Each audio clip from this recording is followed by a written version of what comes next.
My name is Rossmery Moreno. I am a youth coach, youth leader, youth activist. My passion is to connect with teenagers and inspire them to create change in the world. What inspired you to be a part of it? Well, when I got the text from Alina asking me about it, I just remembered how a bubbly person Alina was, and I hadn't talked to her in a really long time. And I just really loved Alina's energy. And so when she, texted me and just reconnected with me, so we were talking and reconnecting, and then she told me about this experience that she was a part of, and I thought it sounded really cool because I move a lot because of my dad's job, and so I have friends all over the world, and so I've been talking with them as well, and so I think it's really cool for me to hear about how this has been affecting, and I think it's just really interesting to know how this has been happening in all these different places. So then when she told me about this, I thought it would be a really cool way to share what was happening in Poland. So I kind of skipped the part. So tell me your full name, your age, and where you're from, or where you're calling from. Okay, so my name is Sophia Shields. I'm 16 years old, and right now I live in Poland, but I'm from Puerto Rico and America. Ah, nice. And you say you move around a lot. What other places have you been? So my dad works for the U.S. Embassy, so we move every like 1 to 3 years, I'd say. And so I was born in the States, and then we moved to Brazil. Then we moved back to the States, and my dad went to Iraq for a year. And then we moved together to Switzerland. And then we moved to Hong Kong. And then we moved back to the States my dad went to Iraq again. Then we moved back to the States for 1 year, and then we moved to Poland. Wow. What has been your favorite place so far? Since I was so young, I don't really remember Brazil, but I think Hong Kong has been my favorite place so far because I lived there the longest, so I think I had really good connections, but I really honestly love everywhere that I've lived. Nice. Okay. Well, that's amazing. That's amazing. I definitely have that traveling spirit. I love it. From the moment you heard or started hearing the rumors about COVID-19 and the pandemic to the moment where Poland actually put restrictions till now, what was your experience? Like, walk me through that experience. Okay, so Alina and I both have friends in Hong Kong, right? And I think that's, it started in China, so they were really affected first. So our mutual friend, this girl, Penelope, who I talk to pretty frequently, Penelope would text me and tell me about what was going on there in Hong Kong. And then we have a very international group of students at our school. And so once over Chinese New Year, a lot of our, Asian families had traveled back. And so I think that was kind of the first time that it started to affect our school because if you had traveled to any of these Asian countries, you had to have 2-week quarantine before you were allowed to come back to school. And so that's kind of the first time that started happening in February. And then I think in March was when Poland got its first reports. And so then we started hearing rumors because in our school we have a lot of Polish kids as well, and their parents work for the Polish government. So they were telling us that, their dads and their moms were telling us that the school was going to close down. Everything in Poland was going to close soon. They were going to close its borders. And so a couple weeks later, once the numbers grew, I think to above 50, and it was really rapidly growing, the government issued a shutdown for all schools immediately. And so that Wednesday, the school stayed open on Thursday and Friday for parents to arrange childcare and stuff. And then that Monday, school closed, and it's been closed ever since. So we closed in, I think, the end of March. Did they close businesses as well? Or was it like gradually? Did everything happen all together? So it was first schools. Schools was kind of like the first, I'd say, wave of restrictions. And then really soon after that, the restrictions started getting a lot stricter. All the businesses were shut down, I'd say a week, 2 weeks after that. And then Poland issued a law that if you were under 18, you weren't allowed to leave your house for any reasons unless accompanied with an adult. And so that was really difficult for us. And Wow. then, yeah. And also, no one was allowed to leave their houses unless it was to go grocery shopping or for like non-essential reasons. So grocery shopping, walking the dog, going to the post office, that was like your only options. And they just reinstated being able to leave your house for recreational purposes, like going on a walk or a jog. And they lifted the ban to kids above the age of 13 are allowed to leave the house without a guardian. So that was really promising and nice. Beautiful. Okay. Wow. Wow. That I wish they would have done that here actually with the it's challenging for you, right? Yeah. I get it. But I think that would have been something that could have benefited here to have the kids be home. And how did you feel through the experience? What was your like emotional state? How was that process for you? I think this experience was really challenging, or it's still happening, but I think it's really challenging for me because when all of this started and the school started to shut down, my mom was in the States actually visiting family. Mm. And so, I mean, it was also really challenging for her because the reason why she went home is I have two grandparents in a nursing home. So she went home to visit them and she couldn't see them because the nursing home shut down like the day after she got there. So, Wow. yeah, so she couldn't really spend any time with them as she hoped to. And so it was kind of uncertain then because Poland shut down its borders. And so no one could travel in and out of the country.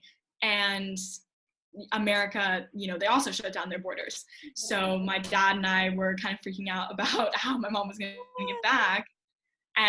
But it turned out it was okay because the US Embassy and the Polish government kind of worked together to charter flights from the US to like New York and Chicago to back to Poland for any Polish citizens or embassy members that need to get back. So they came back, but then right as my mom came back, my dad left because he has like some lung conditions.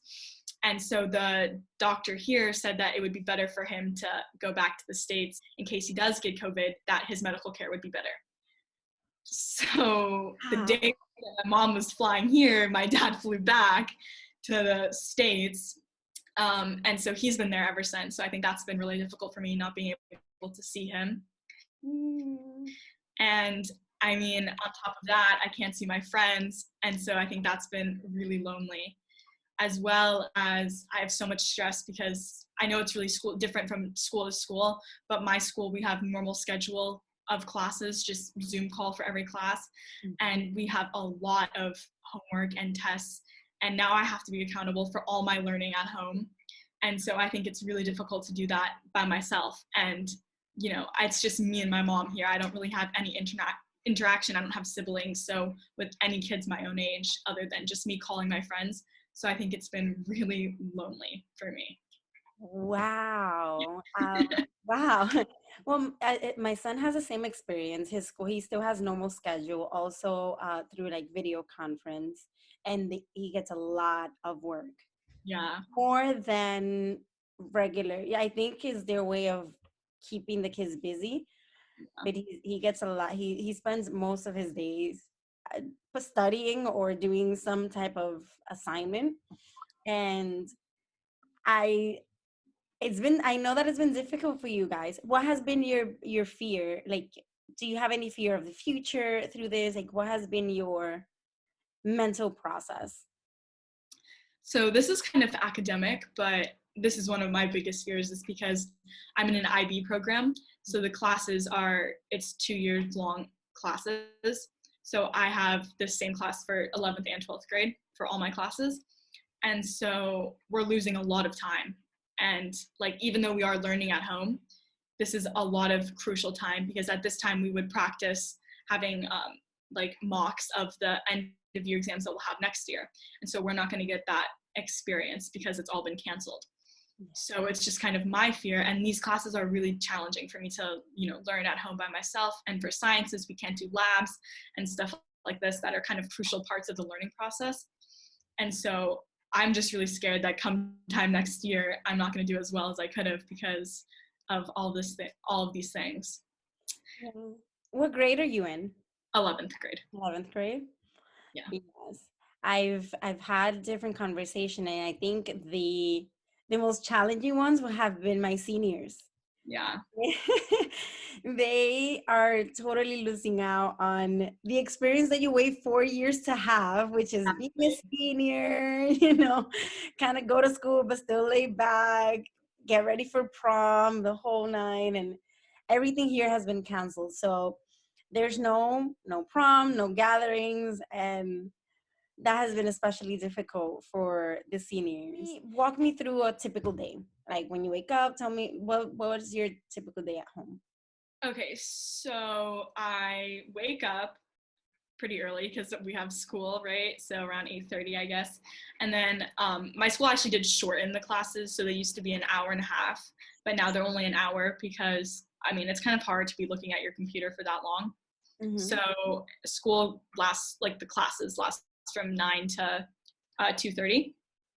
And then after that, we have flex time, which is kind of like if you have any classes that need more time, they'll schedule that time, or it's just a time for you to try and like a built-in time to finish your homework.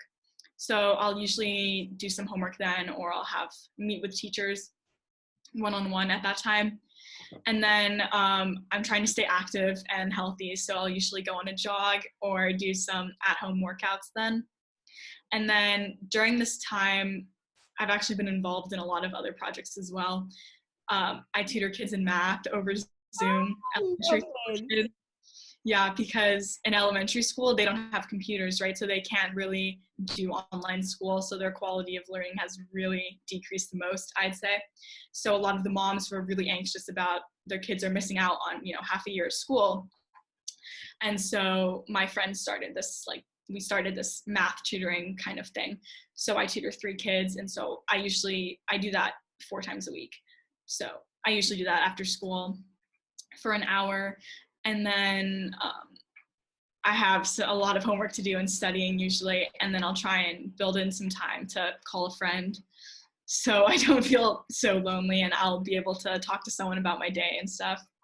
And then my mom and I will have dinner and talk about things. My mom goes to work still, so she'll tell me about her day. And then I'll probably just watch some TV and go to bed. And how have you handled your really difficult days, right? The days that you're kind of sick of it all, you just want to see your friends, you're lonely. How have you handled that? Those specific days that just So seem unbearable.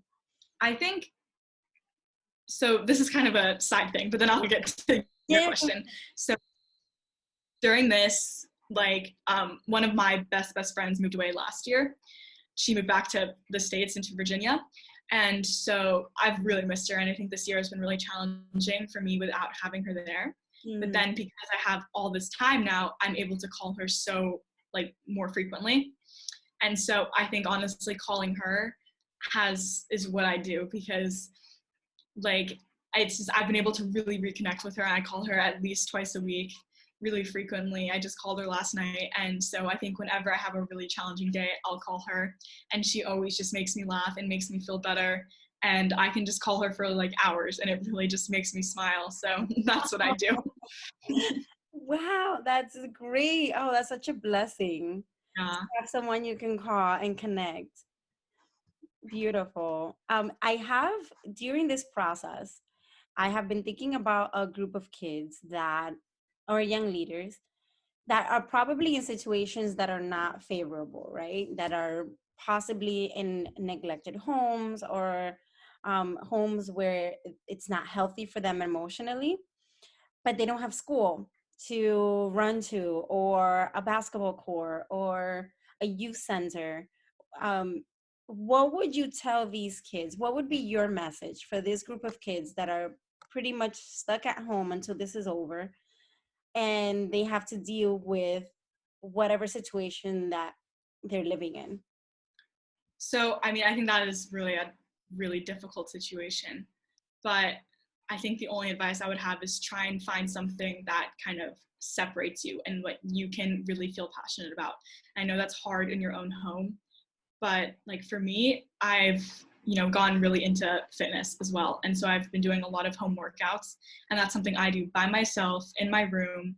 It's kind of secluded, and whatever I'm feeling, I just pound that workout, and I think honestly it really makes me feel better. And even though you might not be able to change your home life, like this is something that not only physically benefits you, but I think it's really emotionally supportive if you just really try your best at it, and you can kind of just get all your emotions out doing that in a healthy way. That's really beneficial for you.